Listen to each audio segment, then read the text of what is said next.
Mi corazón te canta, mi alma te anhela con todas mis fuerzas. Te amo, roca eterna, tú eres mi esperanza, mi gloria, mi fuerza. En valles de sombra me cuidas, eres lumbrera. Tú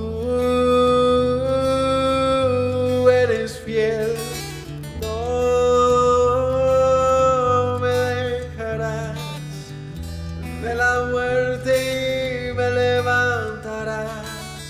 En tu palabra puedo confiar. Tú eres fiel, no me dejarás de la muerte y me levantarás. En tu palabra puedo confiar. Eres fiel.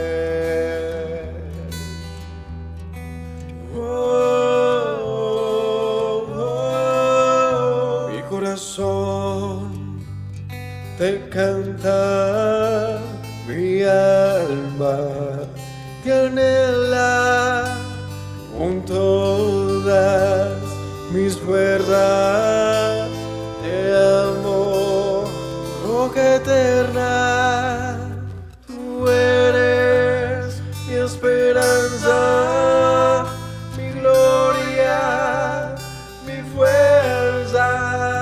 En valles de sombra me cuidas, eres lumbrera. Tú eres fiel, no me dejarás de la muerte y me levantarás.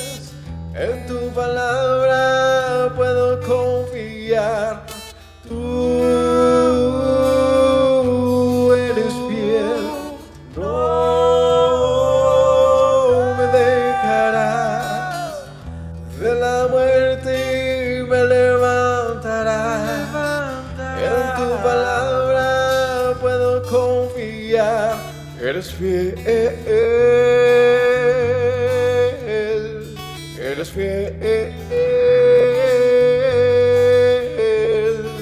Tú eres fiel, no me dejarás de la muerte y me levantarás. En tu palabra puedo confiar. Tú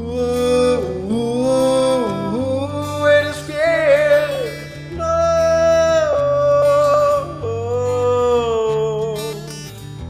de la muerte y me levantarás.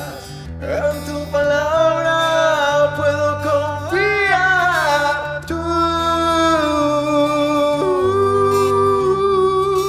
no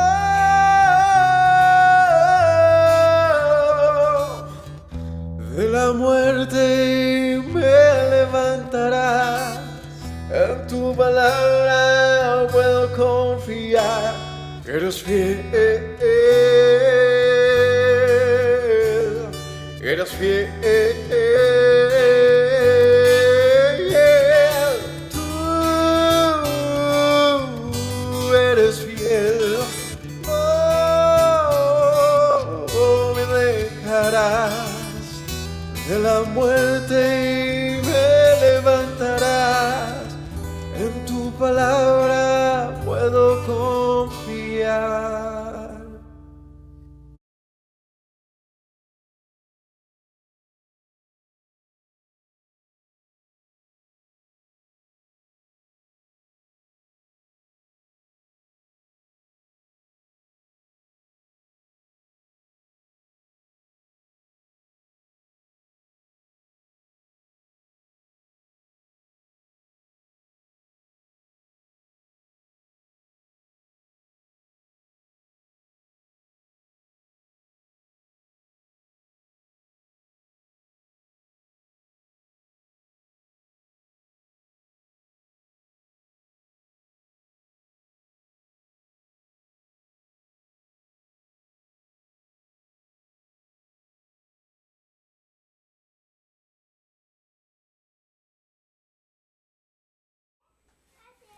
Shalom familia, bendiciones para todos, sean bienvenidos a este nuevo estudio, a esta nueva enseñanza.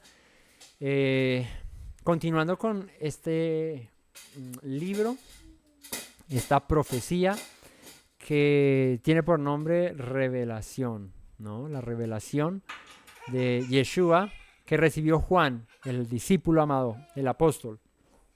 Hoy vamos a continuar con este estudio a partir del capítulo 2, verso 18. Los invitamos a los que aún no han visto ninguno de los estudios que vean esta lista de reproducción desde el capítulo 1. Porque al ser una carta dirigida, como vimos, a 7 iglesias que estaban ubicadas en Asia, ¿no?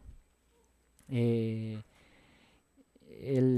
apóstol Juan escribe esto y pues leerla sin tener todo el contexto y todo el panorama de lo que Juan ha venido hablando y la lógica de esta carta de la escritura, pues queda un poquito uno perdido. Así que los invitamos a que se pongan al día con los primeros estudios. Hoy vamos a continuar, como les digo, a partir del capítulo 2, verso 18 en adelante. Así que acompáñenme a orar y entremos a materia, que hay mucho por decir. Buen Dios y Padre eterno, te damos honra y gloria en esta tarde, bendecimos tu nombre. Te agradecemos, Señor, porque nuevamente nos das este privilegio, esta gran oportunidad de buscarte, Señor, de honrarte, Señor, de conocerte, Señor, de que tu palabra haya sido revelada, Señor, a nuestras vidas y hoy podamos estar aquí, Señor, conociéndote, Señor, temiéndote, amándote, Padre. Hoy, Padre, derrama sobre nosotros de tu presencia, de tu espíritu. Pone en nosotros sabiduría, entendimiento, inteligencia, Padre. Oídos para oír, ojos para ver y corazón para entender, Señor. Que en nosotros halles, Padre, una buena tierra en la cual tus palabras puedan ser sembradas y llevar fruto, Padre. Gracias, Rey bueno, por la bendición que es conocerte y escudriñar tu palabra, tu voluntad, Señor. Muéstranos tus caminos, Señor. Enséñanos tu verdad, Señor, y andaremos en tus sendas, Padre. Te agradezco por mis hermanos, por la disposición que pones en sus corazones, Señor, a tu servicio, Señor, la voluntad que hay en buscarte, Señor, de día en día. Afírmalos en ti, Señor, y no permitas que se alejen de tus caminos. Te agradezco, Padre, por los méritos y el nombre de nuestro Mesías Yeshua. Amén. Familia, entremos en materia, capítulo 2, versículo 18. El mensaje a Tiatira. Mensaje a Tiatira, ¿no? Ya hemos visto,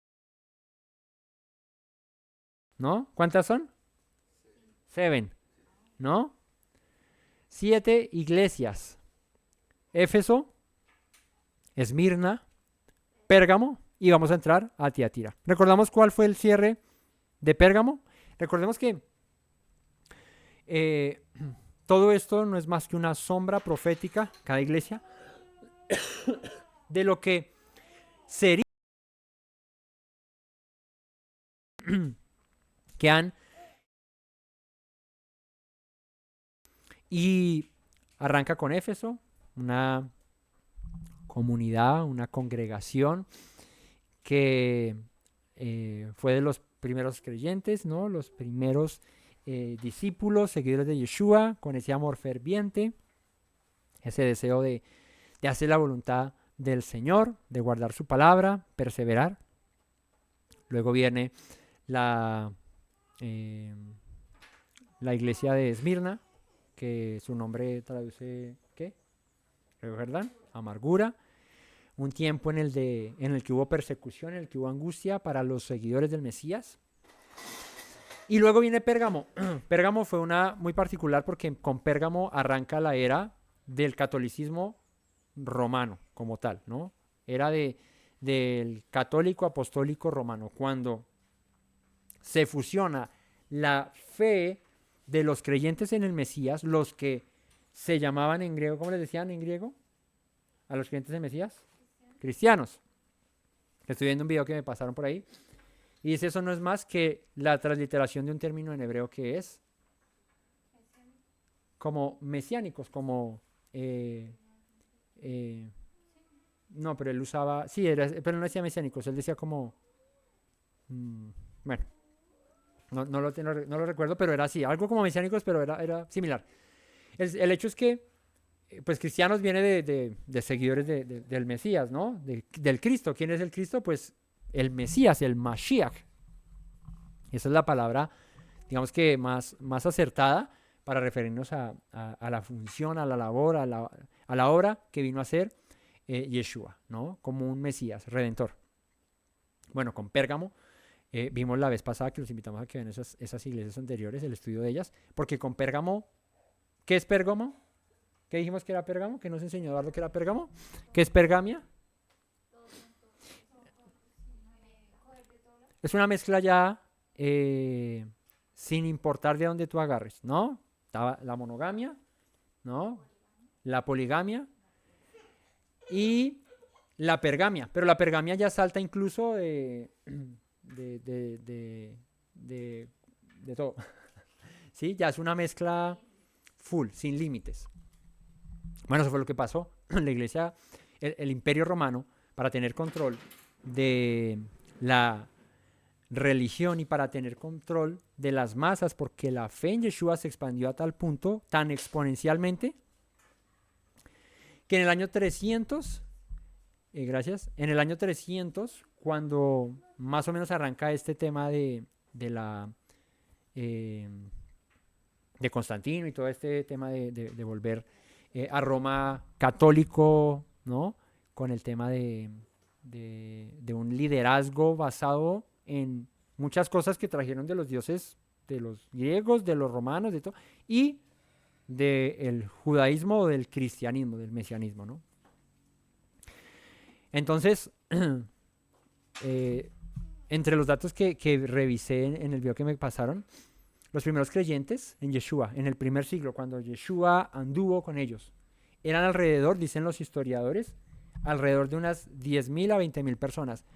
Eso hoy en día cabe en ni siquiera un estadio tiene 40.000, 50.000 personas. Pero el crecimiento que hubo exponencial entre el primer siglo y el siglo tercero, a los 300 años, cuando viene todo esto, fue brutal, porque llegaron a haber más o menos 5 millones de creyentes. O sea, empezó a expandirse el mensaje del evangelio del Mesías muy rápido.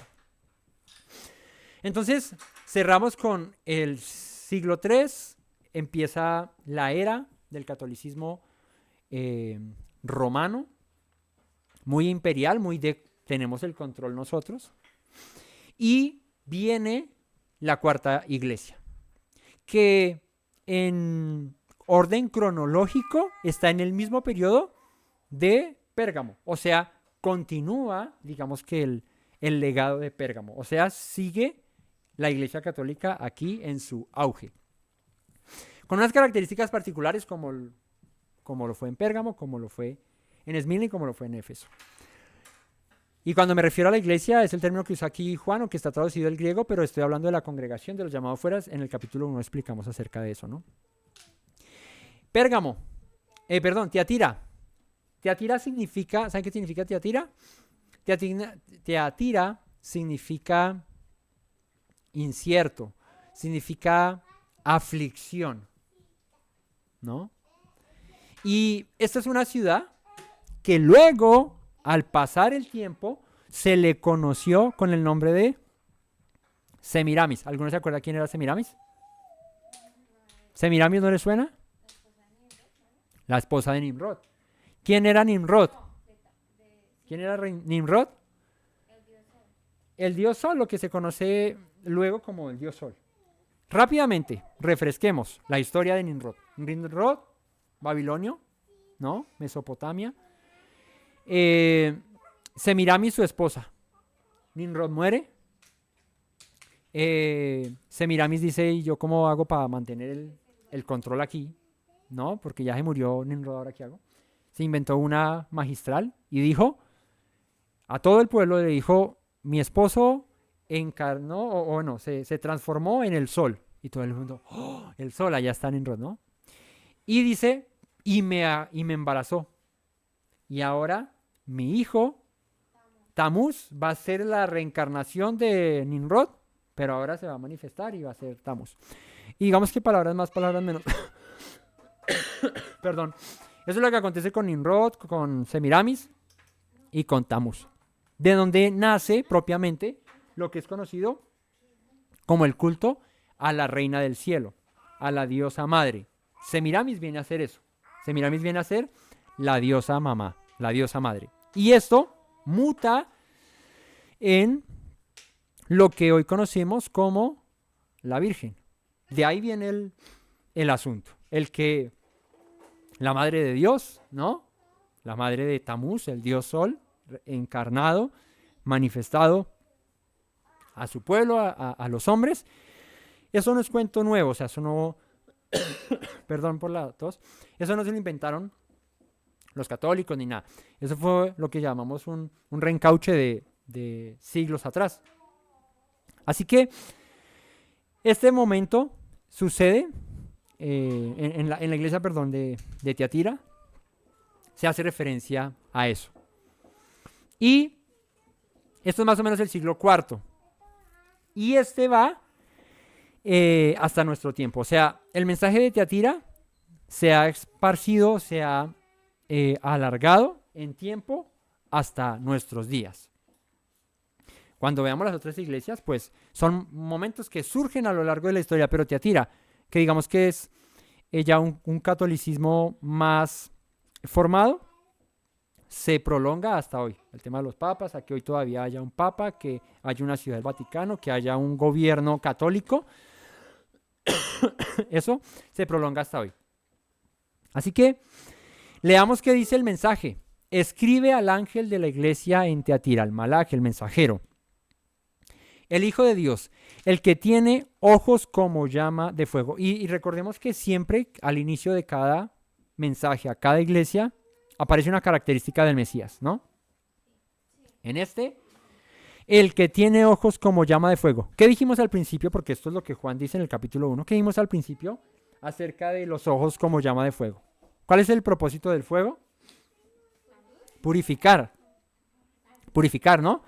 Dice el que tiene los ojos como llama de fuego, el que va a purificar como fuego abrasador. Y pie semejante al bronce bruñido.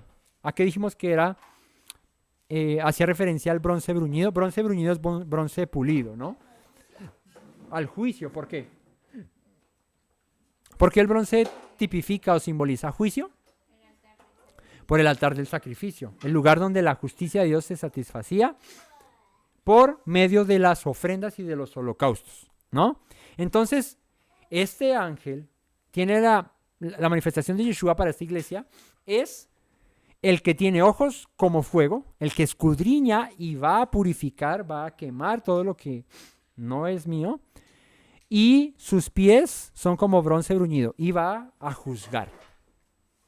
Y le dice, yo conozco tus obras, y amor y fe y servicio y tu paciencia y que tus obras postreras son más que las primeras. Y como les decía, la iglesia de Pérgamo, que es el inicio del catolicismo, ¿no? Siglo III. Aquí ya han pasado más o menos 100 años, siglo IV, y hay un cambio notable. Y de ahí, de ese siglo IV a hoy, el cambio de la iglesia católica fue muy, muy, muy notable, ¿sí?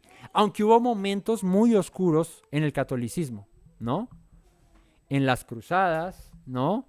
El tiempo de matar a los herejes, de que el que no esté con nosotros lo acribillamos, y por la bandera de la cruz de Jesús, ¿no? Y me refiero así por la manera en la que el catolicismo le conoce, mataron y siguieron a muchos, persiguieron a muchos, ¿no? En la época medieval, ¿no? Una matanza muy fuerte. Pero esto fue mutando, tanto así que dice el ángel a que le escribe a la iglesia en Tiatira, yo conozco tus obras, amor, fe, servicio, paciencia. Y estas obras, dice, postreras, son más que las primeras. Las primeras fue a rajatabla. El que no se convierta, lo matamos, ¿cierto? Pero las postreras, que son amor, fe, servicio y paciencia, es una característica que sí ha tenido la Iglesia Católica. ¿Qué característica? ¿O no han visto, de esto no viene el tema de ayudar al prójimo, ¿no? La Madre Teresa de Calcuta, ¿no? ¿Sabes quién es la Madre Teresa de Calcuta? Las monjitas de la caridad, los hermanitos del no sé qué y todo apuntado muy a ayudar, ¿no? A extenderle la mano a los necesitados. La Madre Teresa de Calcuta fue pues una mujer que luchó mucho por el tema de ayudar al pobre, a los más vulnerables. Y esto es lo que dice aquí: conozco esas obras, amor, fe, servicio y tu paciencia, y que tus obras postreras son más que las primeras. Aunque en el principio su manera fue subyugando y con muerte y con persecución, luego empezaron a irse por el lado de el amor, la misericordia, para traer a la gente a la fe, ¿no? Y en este momento en el que hay esa transición entre la parte oscura del inicio del catolicismo y la parte de ahora, digamos que un poco más tranquila, hubo momentos en los que el control por la escritura, por la palabra de Dios, fue a tal punto que nadie podía acceder a la lectura de la Biblia y de las palabras de Dios, si no era por parte de un obispo, de una persona, de un líder de la Iglesia Católica, ¿no? Es tanto así que, si mal no recuerdo, mi papá, por ejemplo, me contaba que cuando él era joven, ¿no? Aún la misa en la Iglesia Católica la daban en latín. Es tanto así el control que se quiso tener en la fe, en el conocimiento de Dios, que, bueno, cuando hablaban latín, pues vaya y venga, escuchaban nunca escucharon el nomine Pater et Filio et Spiritus Sanctus, no sé hablar latín, pero de esa manera, ¿no? Es que el latín es muy parecido al italiano, pues es un idioma, una lengua romance, no viene por ahí. Pero el asunto es que, si no estoy mal, mi papá me corrige, la misa creo que la oían aún nuestros abuelos en latín. Y esto, pues a 100 años atrás, pues ya era un desconocimiento total oír a una persona hablando en latín. Porque pues cuando se hablaba latín, pues vaya y venga, escuchamos y entendemos. Pero cuando no. Y entonces, la Iglesia Católica quiso mantener el control, manteniendo a la gente ¿en qué? ¿Cómo puedes tú tener a la gente controlada? Cuando la mantienes ignorante. Cuando la persona es ignorante de lo que oye, de las cosas, y simplemente va como borrego, ¿cierto? Siguiendo a un líder, pues si me dicen arriba, yo me levanto, y si me dicen abajo, yo me siento, porque pues creo que eso es lo que Dios quiere. Y la ignorancia hizo que la Iglesia Católica abarcara mucho más, tomara mucho más control y mucho más poder, y sobre todo en el tema de la escritura. Nadie conocía realmente lo que decía la escritura, por causa de que el catolicismo se esforzó por mantener el control de eso. Y esto es una época en la que la Iglesia Católica quiso seguir dominando, y ya no solamente con el poder militar, sino ahora con la parte religiosa y un poco más relajado, digamos, entre comillas. ¿Por qué? Porque estuve buscando con respecto a esto, y esa fue una de las causas que todos conocemos por la cual se generó una reforma de protestante, ¿no? Donde hombres como Lutero dijeron: nos vamos a salir de todo este sistema, porque no podemos depender de alguien que nos diga qué hacer sin dejarnos ver si eso es lo que realmente dice, ¿no? Dice que Pablo cuando enseñaba a los de Berea, escudriñaba las escrituras a ver si eso era conforme a lo que Pablo decía, ¿no?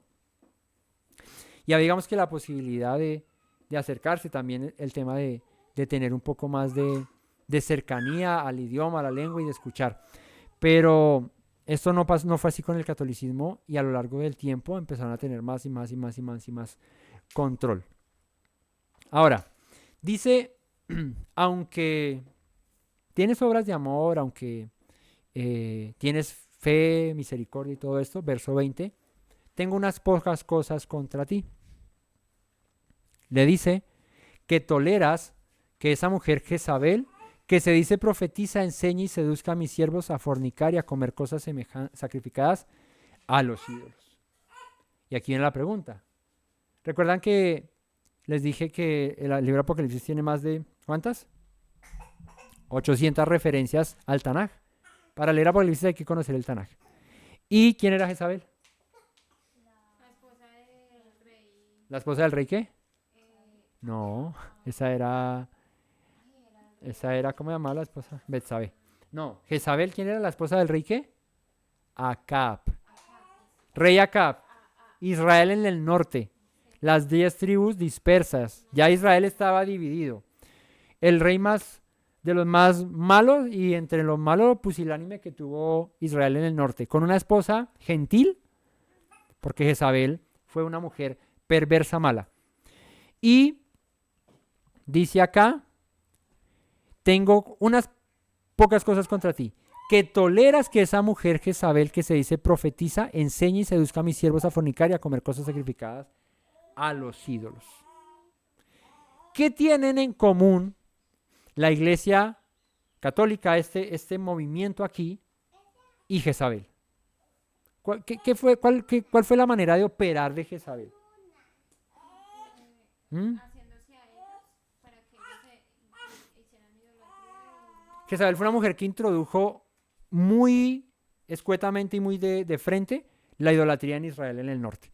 O sea, Acab empezó a permitir y a meter idolatría tanto así que ya no se sabía, exacto, ya no podíamos distinguir entre cuál era el culto a Dios y cuál era el culto a Baal o a otro Dios. Y vamos a ver un pasaje importante con respecto a Jezabel y a Acab. Y eso está en Primera de Reyes 21.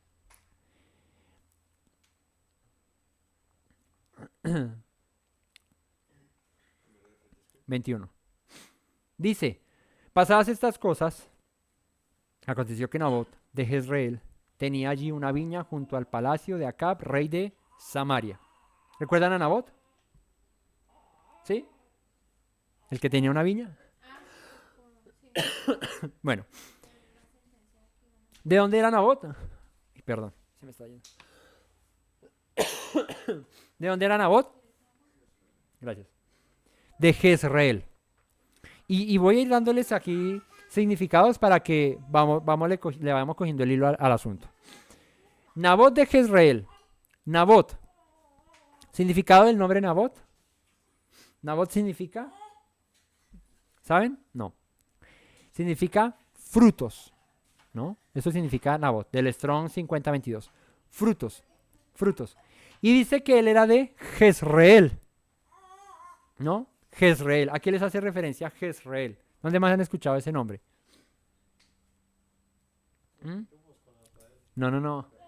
¿Dónde han escuchado el nombre Jezreel? ¿Más en la escritura? ¿Ah? ¿No recuerdan? Jacob, Israel, Jezreel. Es como el postrer Israel, ¿no? ¿Qué significa Jezreel? Siembra del Señor. ¿Dónde aparece el nombre de Jezreel? En la profecía de Oseas. Grande será el día de Jezreel. ¿Recuerdan eso? Bueno. Entonces, un hombre llamado frutos, Nabot. Jezreel, siembra del Señor. O sea, frutos de la siembra del Señor. Eso es Jezreel. Eso es Nabot de Jezreel. Tenía ahí una viña junto al palacio de Acab, rey de Samaria. Y dice, y Acab habló a Nabot diciendo, dame tu viña para un huerto de legumbres porque está cerca a mi casa y yo te daré por ella otra viña mejor que esta, así mejor te pareciere, o si mejor te pareciere te pagaré su valor en dinero. Y les invito a que vean esta historia completa, les voy a hacer el resumen. Acab le propone a Nabot, véndeme tu viña que quiero plantar legumbres. Y yo te doy una más cerca a tu casa y plantas allí tu viñedo. ¿Cuál es la diferencia entre el viñedo y las legumbres? Pues que el viñedo son uvas y las legumbres pues son verduras, ¿no? Hortalizas. Es que acá era bien fitness, a él le gustaba la lechuga, el coliflor, todas esas vainas le gustaban acá. No, mentiras. Aquí hay algo importante y significativo.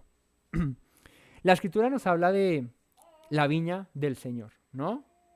El Eterno Yeshua compara a Israel con un viñedo.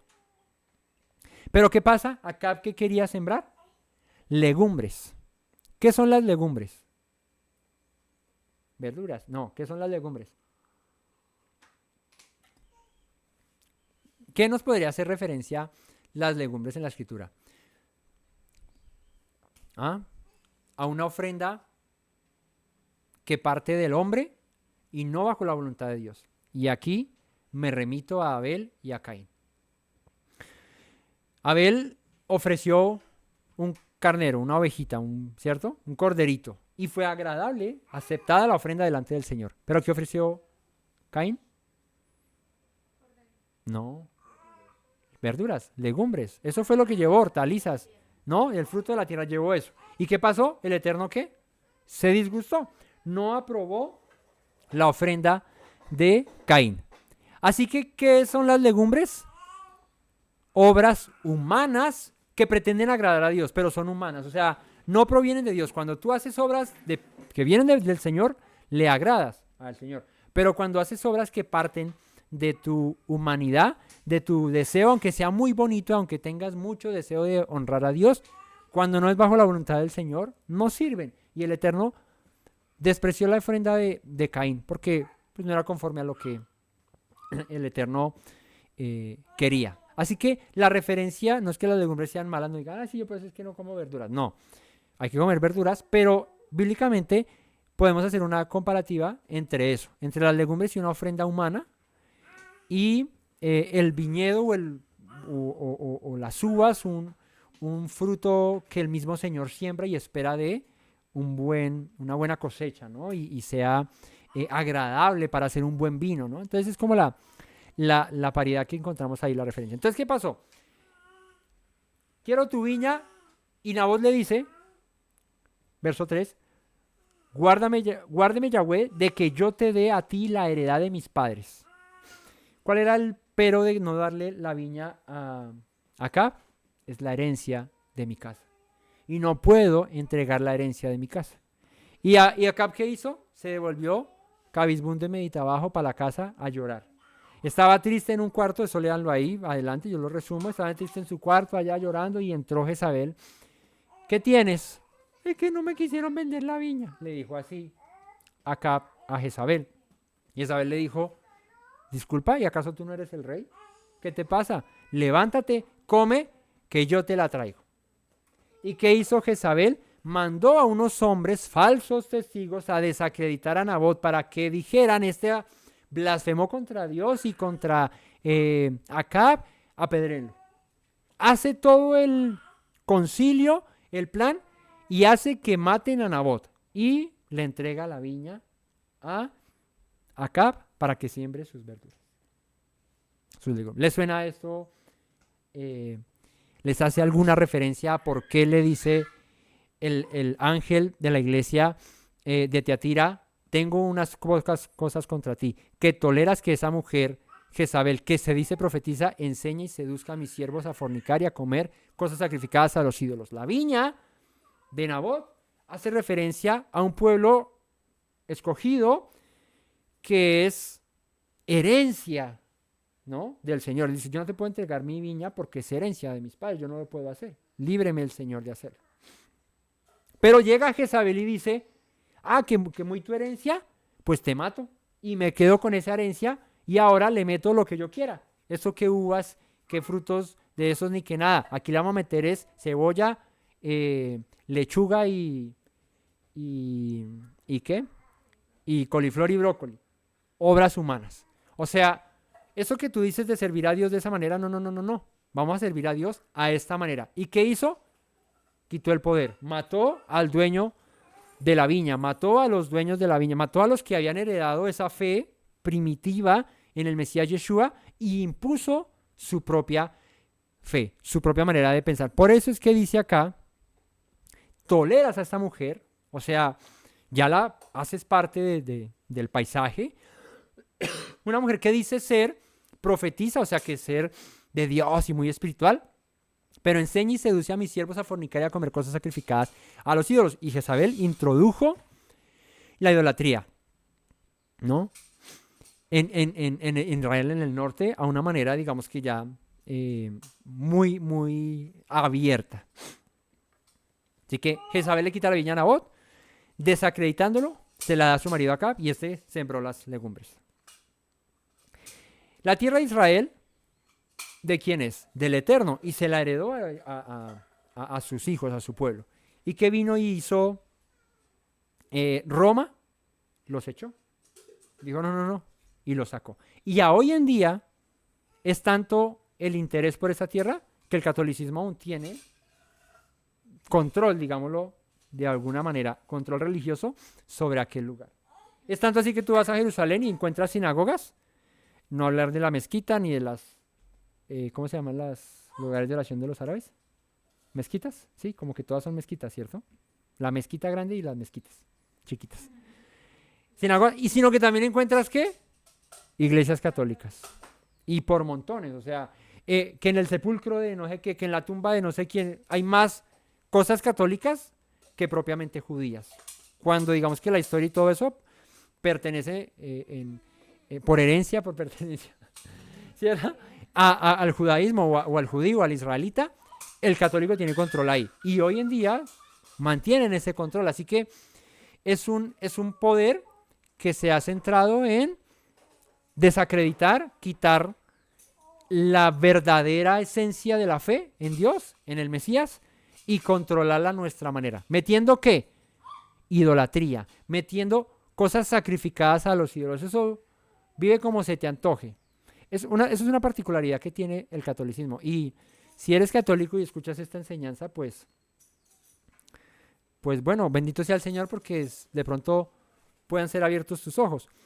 Pero no es por cogerla en contra de algún movimiento, porque la iglesia que se viene, que es la que sigue, Sardis, si no estoy mal, ¿sí? No, Sardis ya la vimos. Sí, Sardis. Le va a hablar al cristianismo, al protestantismo. Entonces, pues, tranquilos. Y si para el judaísmo, también tranquilos que va a hablar. O sea, para todos ahí para repartir. Entonces, no se preocupen. Pero, ¿qué pasa? Que el catolicismo, desacreditando, queriendo tener control, usurpó lo que no le pertenecía. Y dijo, me lo quedo y aquí pongo yo a mi manera de servir. Vive como quieras, anda como quieras, pero sirve a mi manera, ¿no? Entonces, el Sunday, el día del sol, eso que es el Shabbat y nada, vamos a adorar a Dios en el día del sol, al sol Invictus, al Dios Sol, que eso tranquilo que es la misma vaina. Eso tu Dios y mi Dios, lo que pasa es que ahora lo adoramos en otro día y nos hacemos referencia a él como el sol, pero eso es la misma vaina. Y empieza ese control ya tan de frente, quitando el verdadero fundamento de la fe. Así que el Imperio Romano destruye a Israel e instaura sus propias prácticas. Y ese sistema hasta hoy sigue teniendo intereses en la tierra de Israel. Así que aquellos que debían dar fruto fueron ¿qué? Sacados. Estaban las uvas, ¿no? El viñedo del Señor, pero echados fuera para poner yo mis hortalizas. Y esto lo profetizó Oseas. Pero el profeta Oseas acerca de Jezreel dijo, pero grande será el día de Jezreel cuando sean restauradas todas las cosas, cuando el Señor vuelva la cautividad y puedan estos que fueron echados ahora volver y llevar el fruto que espera el Señor. ¿Sí? Estos que fueron echados entre las naciones no llevaron fruto aquí porque fueron expulsados, ahora lleven fruto entre las naciones y luego, cuando grande sea el día de Jezreel, cuando haya restauración, retomen, regresen a la viña del Señor. Como les decía en la enseñanza de los Salmos, le gusta al que le guste, le duela al que le duela. La tierra que escogió el Señor es Israel. El lugar que escogió el Señor fue Jerusalén. Y ese lugar al que volverá los redimidos del Señor. Volverá nación cantando, gozo perpetuaba sobre sus cabezas. Tendrán gozo, alegría, el dolor y el gemido huirán. Ese es el lugar. Fue un lugar usurpado, hoy ocupado de una manera que no es lo que Dios quiere, pero grande será el día de Jezreel cuando se diga de entre las naciones que el Señor trajo a todo su pueblo, a los dispersos, a los cautivos. Así que una mezcolanza en la que vive como quiera, sirve a mi manera, pero si quieres comer a los sacrificados, los ídolos, cerdo, marisco y cosas contaminadas que no son buenas para ti, hágale fresco, pero lo espero los domingos en la iglesia, ¿no? A mi manera. Dice el 21, y le ha dado tiempo para que se arrepienta, pero no quiere arrepentirse de su fornicación. Y si hay un tiempo largo de espera del Señor con una iglesia, con un movimiento, ha sido con el catolicismo, porque a hoy sigue funcionando, sigue teniendo el control. Creo es la segunda religión más grande, ¿cierto? En el mundo. ¿O es la primera? Es la primera y la segunda del Islam, ¿cierto? Son más católicos que islámicos. Y católicos, ahorita cuando pasemos a Sardis, no, mami. No, porque el catolicismo suma al cristianismo y a todo el mundo. O sea, el protestantismo entra entre el catolicismo y aunque sean 100 millones de árabes, hay 300 millones de cristianos. En el cristianismo, o sea, cristianismo es catolicismo, protestantismo y todo lo que termine en ismo. ¿No? Eso hay. Aunque usted no lo crea, de replay, decía el programa. El Eterno ha sido muy paciente con este sistema. Desde que se instauró, siglo III, año 300, a hoy, más de 17 siglos han pasado y aún el Señor sigue teniendo paciencia. ¿Qué dice?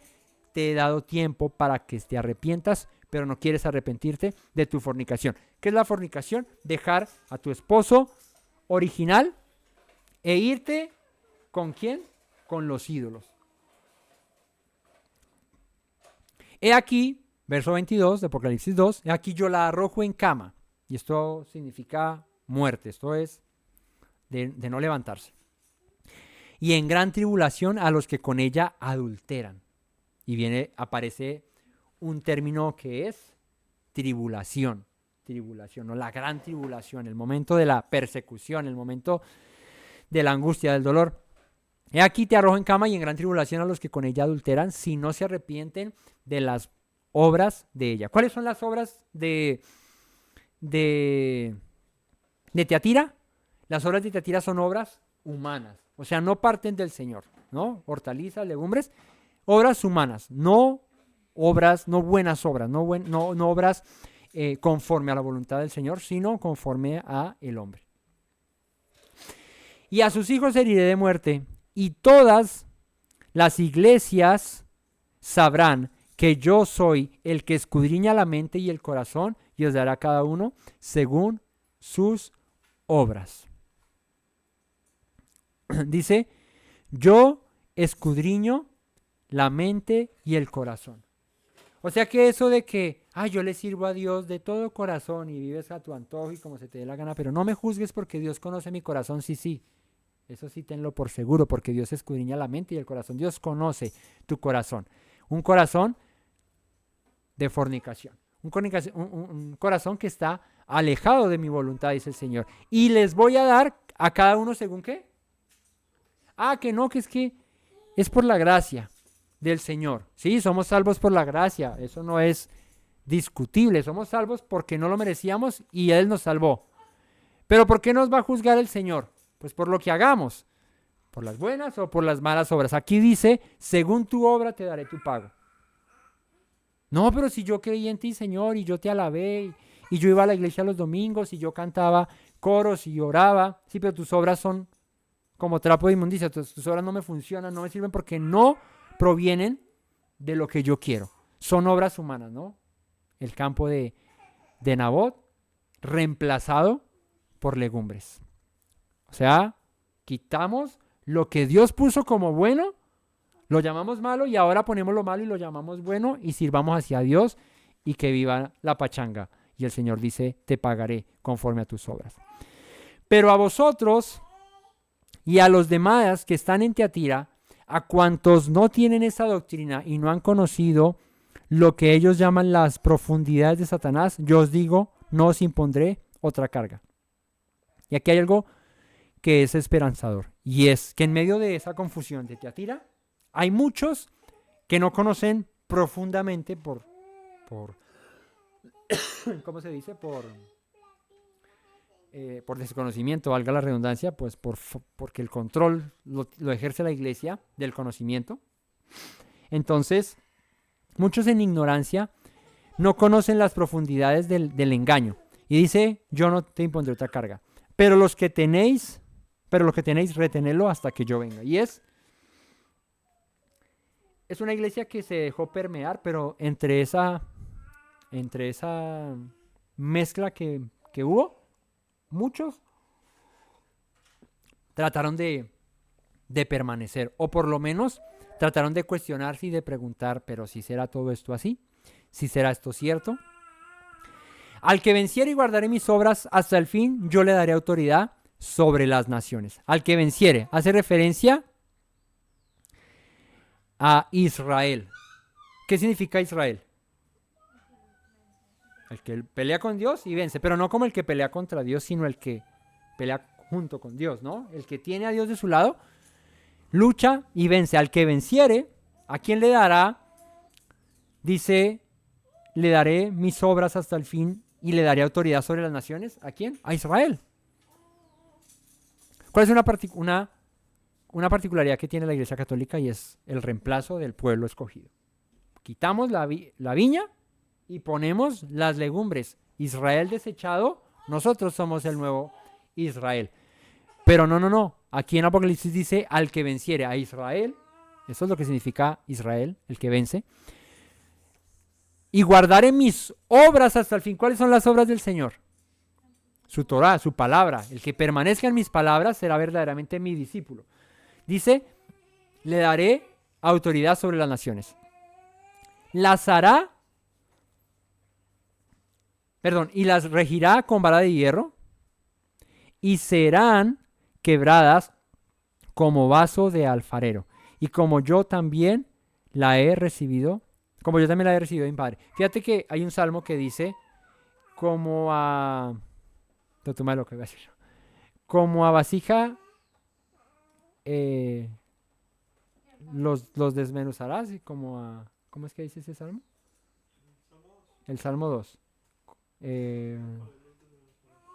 Los desmenuzarás, ¿cierto? Y con vara de hierro los juzgarás. Bueno, aquí hace referencia, la vara de hierro, firmeza, ¿no? No va a haber ambigüedad, no va a ser como que sí sirvo a Dios de esta manera, pero como también de esta, como que es un poquito de aquí, un poquito de allá. No, con firmeza. Y las naciones serán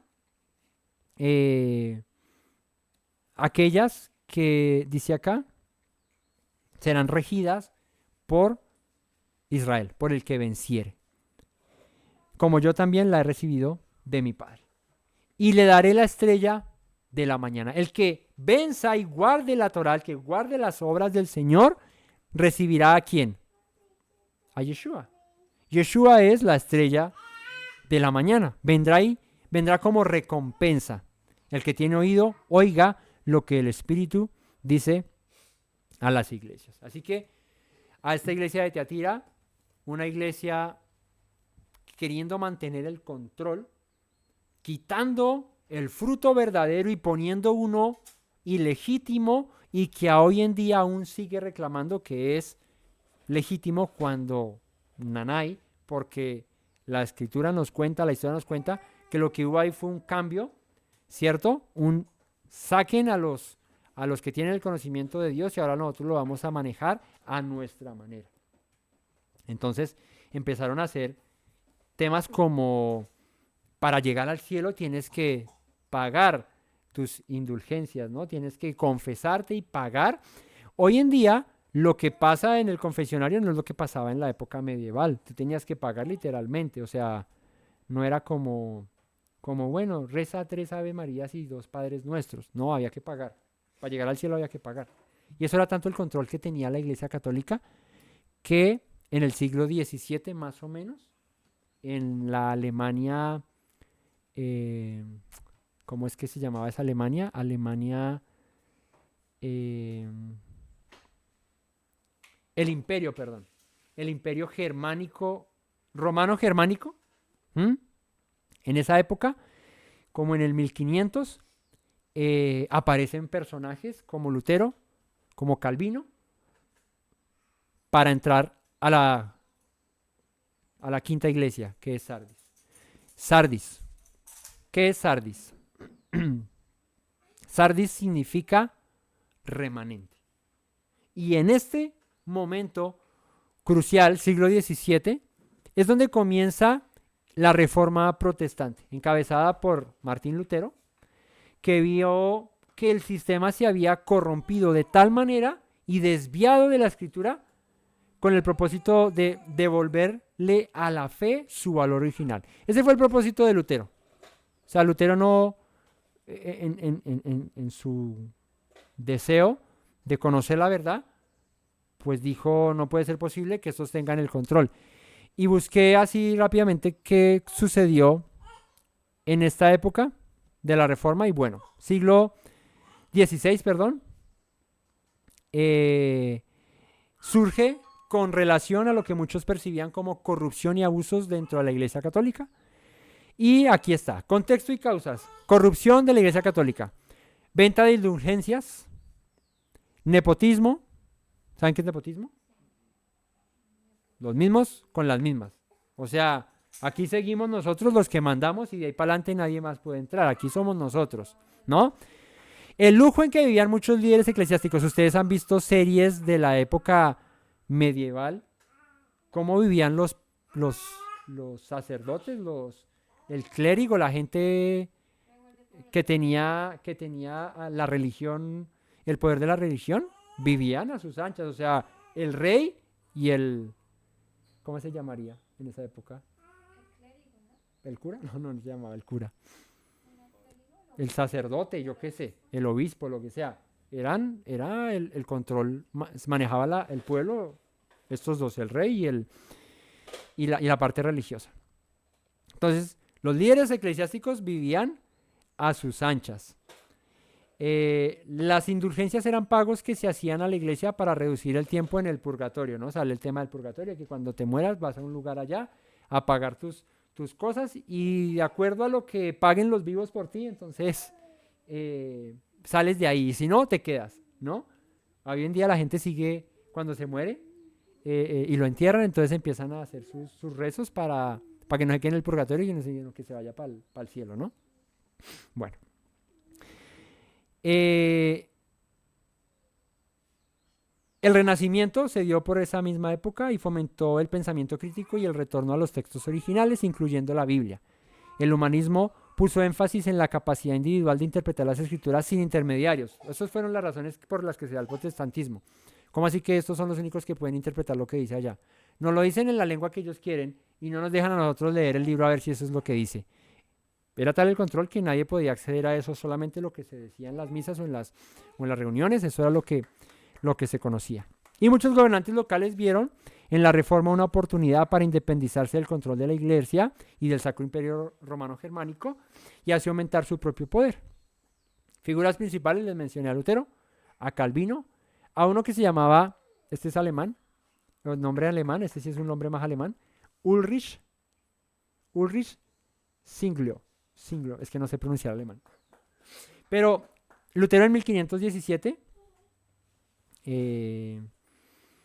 monje alemán, hizo una tesis, dice acá, clavó sus 95 tesis en la puerta de la iglesia del castillo de Wittenberg. Sus tesis criticaban la venta de indulgencias y otros abusos. Lutero promovía la idea de que la salvación se obtenía por fe y no por obras. Desde ahí viene el asunto, ¿no? Calvino, teólogo francés cuya obra, Institución del Rey de la Religión Cristiana, se convirtió en un texto fundamental del protestantismo. Calvino promovía la doctrina de la predestinación y un enfoque austero de la vida cristiana. Esa era la manera de pensar de Calvino. Y Ulrich, un reformado, no, este no era alemán, perdón, yo dije que era alemán, era suizo, que también abogaba por la simplicidad y la vuelta a las enseñanzas originales de la Escritura. Tengamos aquí algo en mente. ¿Cuál fue el propósito fundamental del protestantismo? Volver a la Escritura. O sea, ya no nos la digas tú, no la interpretes tú a tu manera, déjanos leerla y hagamos lo que dice la Escritura. Ese fue el propósito. O sea que fue un buen comienzo, ¿no? Fue un buen inicio. O sea, el propósito no era más que quitarnos a estos que están queriendo manejar todo a su manera. Mírenlos cómo viven y el pueblo allá llevado. No nos dejan acceder al conocimiento. Pues no, vamos a salirnos de esto.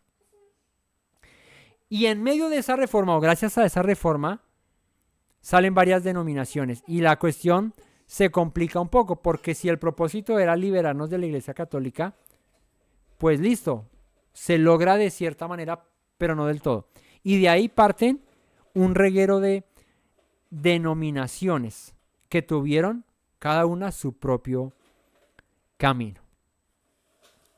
Wikipedia dice, la reforma protestante o simplemente reforma, el movimiento religioso cristiano iniciado en la Alemania en el siglo XVI por Lutero, llevó a un cisma de la Iglesia Católica para dar origen a numerosas iglesias y corrientes religiosas agrupadas bajo la denominación de protestantes. ¿Y quiénes salen de los protestantes? Luteranos, calvinistas, metodistas, y de ahí presbiterianos, y de ahí la iglesia anglicana, y de ahí testigos de Jehová, mormones, bautistas, adventistas y los mismos que se llaman protestantes, ¿no? Hoy en día cristianos carismáticos, evangélicos, y todos partieron de un deseo de Lutero y de esos hombres de sacarse de encima el poder papal y el control de las escrituras. Y queremos nosotros leerlas y volver a obedecer a Dios conforme a las escrituras. Y dice, verso 1, escribe al ángel de la iglesia, perdón, se me va la voz y entra la tos. Escribe al ángel de la iglesia en Sardis. ¿Qué les dije que era Sardis? Remanente, uno que va a salir de en medio de Pérgamo y de lo que era Tiatira, ¿no? Un remanente que va a salir. El que tiene los 7 espíritus de Dios y las 7 estrellas dice esto. O sea, ¿qué representan los 7 espíritus? ¿Qué dice Isaías con respecto a los espíritus? Dice Isaías 11. Espíritu de Yahweh, espíritu de sabiduría, inteligencia, espíritu de consejo, poder, espíritu de conocimiento y de temor de Yahweh. O sea, tienes un buen propósito. Tienes un buen propósito de volver a la escritura, de ser un remanente que se purifica de lo contaminado a los ídolos. De esa Jezabel que enseña a comer lo sacrificado a los ídolos y ha metido idolatría en medio de mi pueblo. Pues tú quieres salir de eso y volver al conocimiento primitivo de Dios, la fe de los apóstoles. Ahí quería volver Lutero y todos estos hombres. Querían volver ahí. ¿Pero qué pasó? Se terminó igual. O más bien, no se terminó del todo lo que mencionamos como, o lo que se conoce como una reforma. No se terminó del todo. ¿Por qué? Porque hoy en día muchas prácticas siguen siendo similares a lo que la Iglesia Católica hace.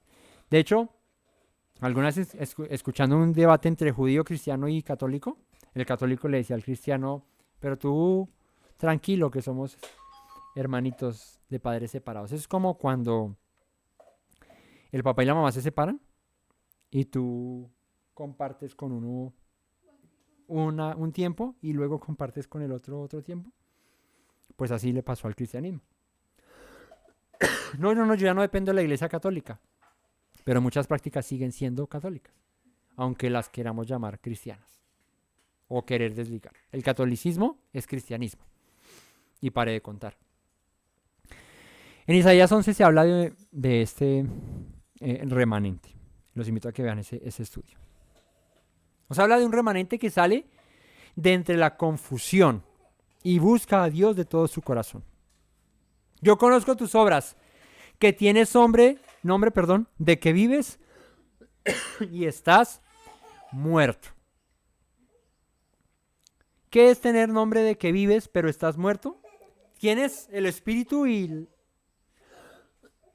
mostraste que saliste de la confusión, entre comillas, saliste de la mentira, saliste de lo permeado que está la religión, el conocimiento de Dios. Pero te digo que estás muerto. En verdad, no te liberaste por completo del catolicismo, no te liberaste por completo de Tiatira. Aún tienes vestigios, sombras de Tiatira. Aunque dices estoy vivo, no, ya es por la fe, ya no hay que pagar, ya no hay que salir. No, ¿cómo así que esas cosas? No, yo soy salvo por la gracia.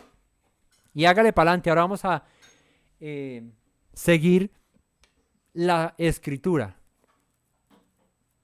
Y vienen los problemas, digamos, teológicos. Y es las malas interpretaciones acerca de escritos como los de Pablo, ¿no? Lo que dice Pablo en Gálatas, en Romanos. Calvino fue un defensor de Pablo con respecto a la gracia, ¿no? Tanto así que Calvino decía que el libro de Santiago, la carta de Santiago, que habla de muéstrame tu fe por tus obras, muéstrame tu fe sin obras que yo te mostraré mi fe por mis obras. Calvino decía esa vaina deberían quitarla del canon. ¿Cómo así? ¿No escucharon a Pablo? Por la gracia es que somos salvos, cual que por las obras. No voy a meter en ese tema porque lo hemos estudiado, pero los invito a que vean el comentario de Gálatas, el comentario de Romanos, incluso Corintios, porque ahí Pablo habla mucho de eso.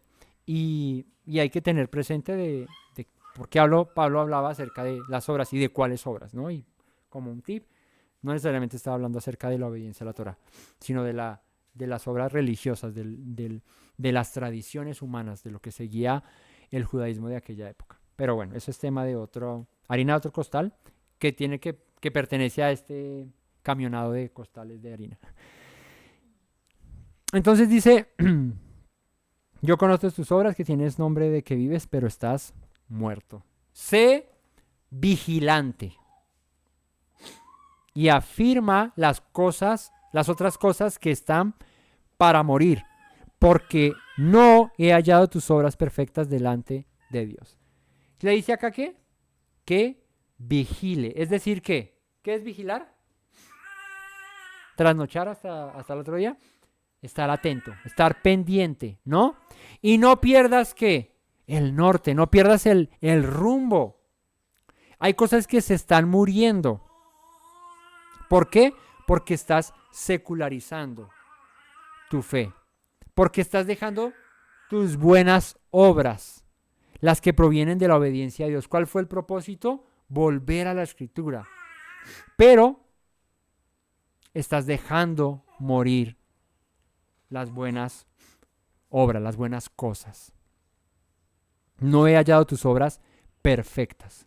O sea, el propósito fue hacer buenas obras. O sea, ya no seguirnos guiando por lo que dicen estos o aquellos.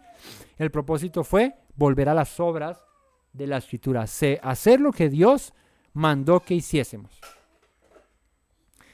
Así que en pocas palabras, continúa con el propósito que dio origen a tu movimiento de protestar y de salirte del régimen del catolicismo, de la manera de gobernar del catolicismo, donde se buscaba solo ser guiado por la escritura y no seguir a ningún hombre, como se llamara. Así que aquí cala, llámese como se llame este hombre, papa, maestro, rabino, pastor, apóstol, como se llame. El deseo fue seguir la escritura, solo la escritura. Así que pilas, vigila, vigila, vigila. Acuérdate pues de lo que has recibido y oído, y guárdalo, y arrepiéntete, pues si no velas, vendré sobre ti como ladrón, y no sabrás a qué hora vendré sobre ti. ¿Y es a quién que se le dice que vendrá como ladrón? Al que hoy en día espera el rapto y dice vendrá como ladrón en la noche. ¿Qué sistema funciona hoy en día así? La cristiandad. El cristianismo aún cree en el rapto, aún cree en el ladrón en la noche que nos va a sorprender y entonces nos vamos a ir con el Señor en el momento en el que nadie sabe. Va a venir el Señor y cataplum que nos fuimos, ¿no? Y entonces está la película del rapto. ¿Vieron alguna vez la película del rapto? Que va manejando el carro y de pronto, pum, la persona queda sola y, ay, ¿ahora cómo freno? ¿No? Y están en un cine y de pronto hay 100 y quedan 20 y el resto se van o así. Y se desaparecían y se elevaban así. Esa película del rapto. Ah, sí, la ropa quedaba ahí en el suelo. Bueno, pues la cristiandad aún hoy en día sigue creyendo en el rapto. En el rapto. Una doctrina muy, muy de los llamados padres de la fe cristiana. De estos protestantes que salieron de un sistema católico a uno diferente con el fin de seguir la escritura, pero que salieron pues podríamos decir de alguna manera, salieron de Guatemala y se metieron a Guatepeor, porque pensando en salirse de ahí, permanecen aún en esto. Dime. Quería acotar algo. La cristiana dice que hay un rapto secreto, pero eso se derrumba con una sola palabra. La Biblia dice que todo ojo lo verá. Ya se le acabó su rapto secreto. Ajá. Y fíjate que, gracias, Pa, el rapto secreto, ¿no? El que nadie se va a ver. ¿Por qué? Nadie lo va a ver. Porque leemos a Pablo y lo leemos mal. Aquí en Apocalipsis dice vendrá como ladrón, entonces no, como ladrón en la noche y que no sé qué. Pero ¿qué dice Pablo en Tesalonicenses 5:1? Pero acerca de los tiempos y de las ocasiones no tendréis necesidad, hermanos, de que os escriba, porque vosotros sabéis perfectamente que el día del Señor vendrá así como ladrón en la noche. Cuando digan paz y seguridad, entonces vendrá sobre ellos destrucción repentina, como los dolores a la mujer encinta y no escaparán. Mas vosotros, hermanos, ¿qué? Es que creo que no se lee hasta ahí. No estáis en tinieblas para que aquel día sorprenda como ladrón. La oscuridad, falta de conocimiento. Porque dice, no tengo que escribir acerca de los tiempos. ¿Qué son los tiempos? Las festividades, el calendario profético del Señor. Yo no tengo que decirle acerca de eso. Porque el que conoce el calendario profético del Señor, las festividades, sabe que el Señor a la final trompeta con voz de mando descenderá del cielo. ¿Y qué festividad habla de eso? Yom Teruah. El día de la aclamación, el día de la trompeta, de la alarma, del estar alertas, vigilantes, despiertos. El Señor vendrá. Entonces dice Pablo, yo para qué les tengo que contar de eso, ustedes ya saben acerca de esto. Ustedes están en luz. Estar en luz es tener conocimiento de la voluntad de Dios, de la palabra de Dios. Estar en oscuridad, desconocerla. ¿Y qué pasó? Que como nos pusimos a ver que solamente por gracia y nada de obras, pues nos olvidamos de entender los principios fundamentales de la Escritura. Del 5. Así que el fin era volver a la Escritura, pero resultó siendo un volver a la Escritura a mi manera. La cristiandad hoy en día se jacta de seguir la Escritura. No, es que somos muy bíblicos porque Pablo dijo esto en Filipenses, en Colosenses, en Romanos, en Gálatas y eso. Bueno, ¿y qué pasó con lo que dice la Torá en Deuteronomio o lo que dijo el profeta Isaías? No, eso es Antiguo Testamento. Si para Pablo la Escritura no eran sus cartas, para Pablo la Escritura no era el Evangelio de Lucas o de Juan, para Pablo la Escritura era la Torá, los profetas y los escritos. Para el propio Juan, que escribió el Apocalipsis, que es el último de los libros, la Escritura era la Torá, los profetas y los escritos. Eso era. Juan no dice, bueno, como dijo el apóstol Pablo en 1 Corintios 5, no. En Tesalonicenses, no. La Escritura es lo que dice la Torá. Y la Torá dice que andemos en luz. Su palabra es luz. Dice David, lámparas a mis pies tu palabra y lumbrera mi camino, así que no me va a sorprender a mí como un ladrón en la noche porque yo estoy en luz. Yo conozco la palabra, yo he leído, yo me mantengo fiel a sus palabras. Así que sé vigilante y afirma las otras cosas que están por morir porque no has hallado tus obras perfectas. Acuérdate pues de lo que has recibido y oído y guárdalo y arrepiéntete. Pues si no velas, vendré sobre ti como ladrón y no sabrás a qué hora vendré sobre ti. O sea, si no vuelves a lo que oíste, a lo que recibiste, a la fe de los apóstoles, a la fe genuina, a la fe en las escrituras, dice, no sabrás cuando venga sobre ti. Tenemos que conocer las fiestas, tenemos que conocer el calendario profético del Señor, saber qué es lo que Él dejó como prueba de su regreso. Él dice la Escritura en los profetas que Él anuncia el fin desde el principio.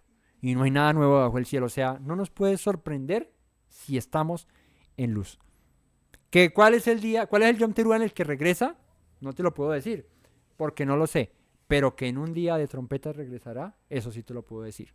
Así que cada Yom Teruah, cuando venga esa festividad, vela, está atento.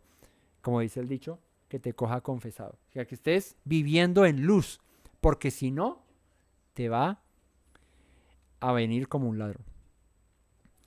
Hijo, ¿me vas a acotar algo ahí también? Acota.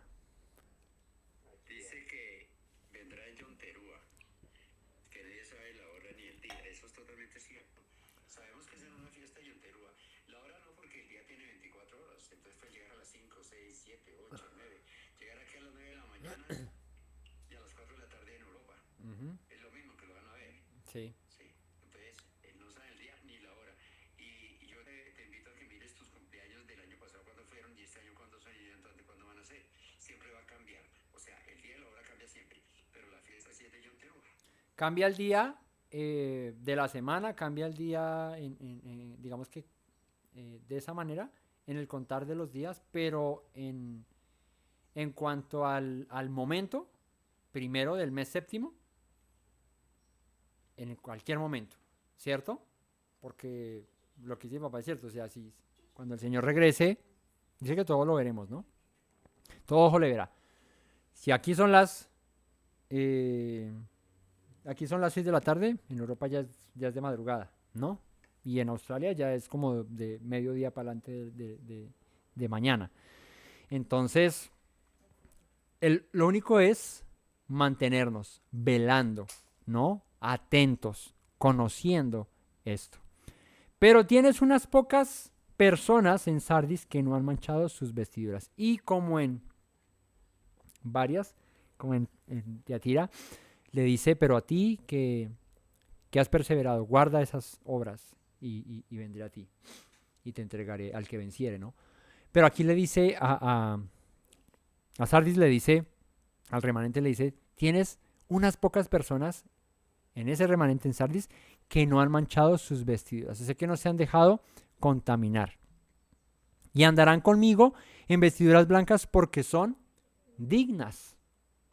¿Qué son las vestiduras blancas? Sino las buenas obras. Apocalipsis lo menciona un poco más adelante y habla acerca de las obras justas.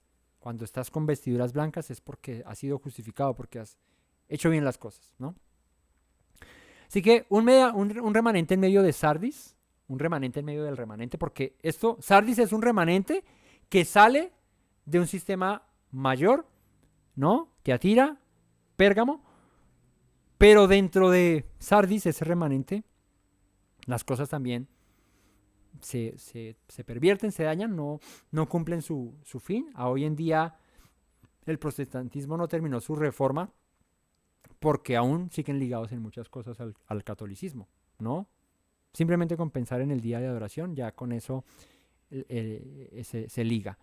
En doctrinas tan complejas, que no es tema de hoy, pero doctrinas tan complejas como la Trinidad, vienen de ahí, o sea, todo eso, ¿no? Que yo ya no adoro a la Virgen, pues te felicito, pero sigues haciendo prácticas que Tiatira hace y que Pérgamo permite. ¿no? Comer lo sacrificado a los ídolos, vivir a tus anchas y como se te antoje, aunque parece que tu fin es un poco más espiritual y un poco más digno de seguir, veo que aún permaneces en confusión. Pero en medio de ti, que eres un remanente, hay otro remanente, dice, que no ha manchado sus vestiduras, o sea que ha permanecido. Y andarán conmigo en vestiduras blancas porque son dignas. Y dice, el que venciere, que es la promesa, como en todas las iglesias, el que venciere será vestido de vestiduras blancas, ¿no? Justificado. Y ojo aquí, y no borraré su nombre del libro de la vida. Y confesaré su nombre delante de mi Padre y delante de sus ángeles. ¿A qué les recuerda él? Y no borraré su nombre del libro de la vida. Esto me recuerda a mí, me hace recuerdos de la infancia. Anoche estábamos, después de la enseñanza, nos quedamos recordando cosas aquí con la familia, nos quedamos aquí recordando cositas de la familia, de cuando éramos niños y, yo comía esto tan rico, no sé qué más. Bueno, a mí hablar de no borraré tu nombre del libro de la vida me hace recordar a la iglesia cristiana, donde en la oración de fe esas palabras se decían, ¿no? Recuerdan que en la oración de fe, cuando la gente, Señor, no sé qué, escribe mi nombre en el libro de la vida. ¿Y qué decían? Y no lo borres, para que cuando tú me llames yo me haya inscrito en tu libro. Suena bíblico. Aquí dice, no borraré su nombre del libro de la vida. Si el mensajero a Sardis dice que si tú permaneces sin manchar tus vestiduras y te afirmas como un remanente en medio del remanente y quieres seguir la voluntad de Dios, no borraré tu nombre del libro de la vida. ¿Qué quiere decir? Cuando a uno le dicen, voy a borrarlo, no lo voy a borrar, ¿qué quiere decir? Que yo lo puedo borrar, ¿no? Que se puede borrar. El nombre en el libro de la vida se puede borrar. Te va a caer el chance hoy, porque sí se puede borrar. Hay un testimonio acerca de esto en la Torá. ¿Recuerdan algún pasaje? Moisés. ¿Qué dice Moisés con respecto al libro de la vida? Cuando el pueblo se desordenó, cuando el pueblo del Señor dijo, los voy a acabar a todos, y Moisés rogó al Padre y le dijo, Padre, no hagas eso. Perdona ahora su pecado. Éxodo, Shemot 32. Perdona ahora su pecado. Y si no, ¿qué dice Moisés? Ráeme, bórrame ahora ¿de qué? De tu libro que has escrito. O sea, el Señor escribe nuestros nombres en el libro de la vida. ¿Qué es el libro de la vida? El libro de la salvación, el libro de los que vencieren, ¿no? Vestiduras blancas recibirán el que venza y su nombre no será borrado del libro de la vida. Pero, si no vences y si tus ropas no son emblanquecidas, tus vestiduras no son emblanquecidas, ¿qué dice? Borraré tu nombre. Así que, otra doctrina, aquí rápidamente, no es el tema, pero es parte de lo que en la cristiandad se cree. El salvo siempre salvo, se cae. Se cae por completo porque la Escritura dice, puedo borrar tu nombre. Y si Dios puede borrar tu nombre, quiere decir que la salvación se puede perder. ¿Por qué se puede perder la salvación? Porque el que persevere hasta el final, ¿qué dice Yeshua? Este será salvo. O sea, yo recibí al Señor en el año 1900. Empieza la gente a hacer así. Qué chévere. ¿Y hoy temes a Dios? No, eso no, pero fresco que una vez salvo, siempre salvo. Así no funciona. Así no funciona, porque dice la Escritura en el profeta, ¿quiero yo la muerte del impío? No. Yo creo que el impío se arrepienta, se vuelva de su mal camino. ¿Cierto? En Ezequiel. Se vuelva de su mal camino, de su mal obrar. Y si el impío se arrepiente de su mal camino y se vuelve de todo su corazón, le voy a perdonar y vivirá. En pocas palabras, su nombre estará aquí. Y si éste engendra un hijo y este hijo... el bueno. Y el que hace las buenas obras. ¿cierto? Se aparta de mis caminos y se vuelve al mal y todo eso, morirá. Si el Padre sirvió al Señor, hizo buenas cosas, vivirá. Y si el Hijo reniega del Dios de su Padre y se aleja, morirá. Pero si el Hijo de éste vuelve al Señor, vivirá. ¿Esto qué quiere decir?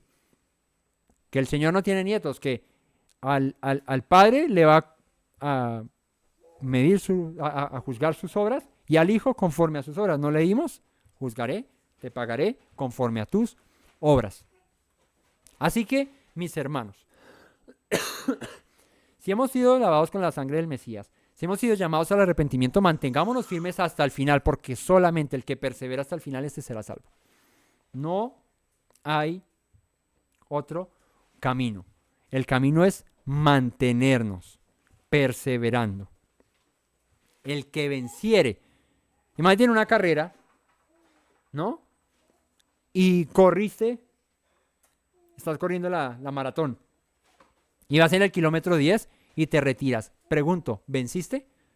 No venciste. Ahora, corriste la media maratón, llegaste de últimas, pero pasaste la meta. ¿Venciste o no venciste? Claro, bueno, no fuiste el primero, pero lo lograste. Corriste los 42, creo que los 42 son de la maratón completa. Corriste los 42. Venciste. Así que el que venciere, le daré vestiduras y no borraré su nombre del libro de la vida y confesaré su nombre delante de mi Padre y delante de sus ángeles. Dice, en aquel día muchos me dirán que, Señor, Señor, en tu nombre echamos fuera demonios, hicimos milagros, sanamos enfermos. Y yo les diré, apartados de mí, ¿qué? Hacedores de maldad, no los conozco, no conozco sus nombres.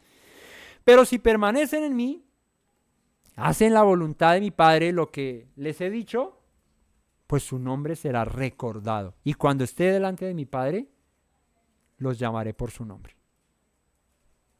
O sea, cuando estemos delante de la presencia del Señor, si permanecimos hasta el final, Él dirá, Eduardo, Temi, ¿cierto? No Tami, no, dirá Temi, porque conoce tu nombre, ¿cierto? Samuel, o de cariño de Samuelito, ¿cierto? Y así a cada uno. Jorge le dirá, porque yo creo que el Señor le diga, don Jorge, pase al frente. No, Jorge le dirá a Jorgito, para identificarlos. Bueno, pero el Señor aquí hace referencia a nos va a conocer, ¿no? O sea, no seremos desechados por Él, no seremos desconocidos. Nos dirá, venida aquí a mi diestra, benditos de mi Padre, al reposo de su Señor. No dirá, echarlos afuera a las tinieblas de afuera, ¿no? Así que confesaré su nombre delante de mi Padre y delante de sus ángeles. El que tiene oído, oiga lo que el Espíritu dice a la iglesia. Y esto es un mensaje, como decía el programa radial, un mensaje a la conciencia. ¿No se acuerdan de ese mensaje? Es que yo soy viejito ya. Ese era de Luis Palao, creo que era, ¿cierto? En radio, en AM, por ahí, como en los 90, había eso. Un mensaje a la conciencia. Bueno. El mensaje es el remanente que sale del remanente. Y este remanente que sale de Sardis, que es un remanente, se manifestará o sale y permanece en la siguiente iglesia, que es el mensaje a Filadelfia, que lo veremos la próxima semana, ¿no? Y es en la que muchos quieren permanecer, quieren ser parte, ¿no?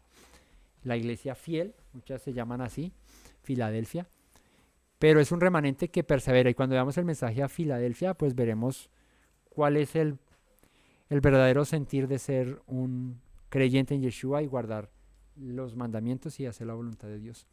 Así que hasta aquí hemos recorrido la historia hasta lo que hoy es el protestantismo. Cuando lleguemos a Filadelfia veremos lo que sucede con el mover del volver a las raíces de la fe, a la Torá, a los profetas, a los escritos y a la fe en el Mesías. O sea, a lograr unir lo que durante siglos fue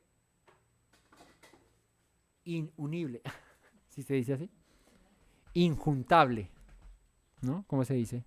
O sea, no se pudo unir durante siglos, llegó y se está pudiendo unir. Y es la Torá y la fe en Yeshua. Lo que para Calvino era, lo que lo dejó Calvino fue eso. El pensar que ni la Torá y Yeshua no podían unirse. O sea, que Jesús y la ley de Moisés, eso es como el agua y el aceite. Y nace este mover en los últimos tiempos, digo un siglo para acá o menos de un siglo, de volver a las raíces de la fe, partiendo del principio de la Torá y también a Yeshua, a los dos. Así que este remanente sale de aquí, sale de Sardis. Así que familia, ese es el mensaje de hoy, las dos iglesias, Tiatira y Sardis. Nos quedan dos últimas, Filadelfia y la Odisea. Así que permanezcan ahí pendientes en estos estudios que compartimos en nuestro canal de YouTube. Vean la lista de reproducción con los estudios anteriores para que sigan la secuencia. Y bueno, ya quedan dos iglesias, dos mensajes para terminar como esta historia de los llamados fuera que ha pasado en 2000 años, que ha pasado desde que el Mesías anduvo hasta hoy, y cómo han sido esos cambios en la doctrina, en la religión, en la fe del Dios de Israel, cómo ha mutado, cómo ha cambiado. Todo esto permitido por Dios, porque igual el que hayan pasado todas estas cosas, el Señor las permitió para que su nombre fuese hasta los confines de la tierra. Pero es tiempo de regresar, de volver a la fidelidad de las palabras de Dios y la fe en Yeshua. Así que familia, gracias por conectarse, por compartir con nosotros. Y bueno, ahí seguiremos estudiando este libro de revelaciones, que es eso, ¿no? Lleno de misterios revelados para estar atentos, para conocer los tiempos, ¿no? Y no quedar sorprendidos, o como decía aquí, en tinieblas cuando estas cosas acontezcan. Muchas bendiciones a todos y gracias por conectarse. No olviden las palabras que dijo nuestro Mesías Yeshua. Mis palabras serán verdaderamente mis discípulos y conocerán la verdad, y la verdad los hará libres. Buenas noches a todos. Shalom. Me presento nuevamente, mi Rey, mi buen Señor. Mis pasos se han desviado, necesitan dirección.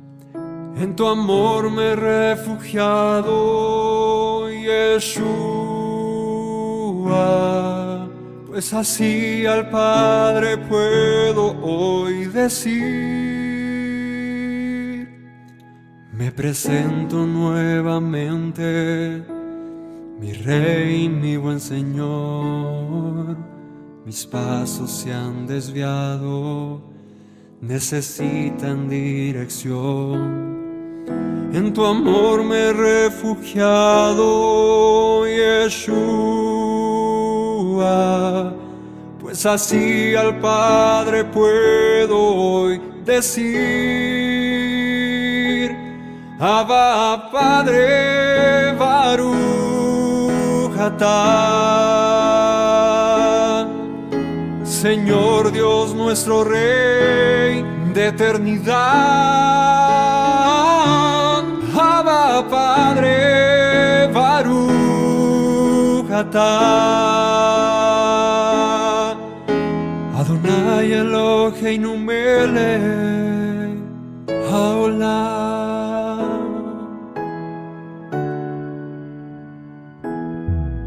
Me presento nuevamente, mi Rey, mi buen Señor. Mis pasos se han desviado, necesitan dirección.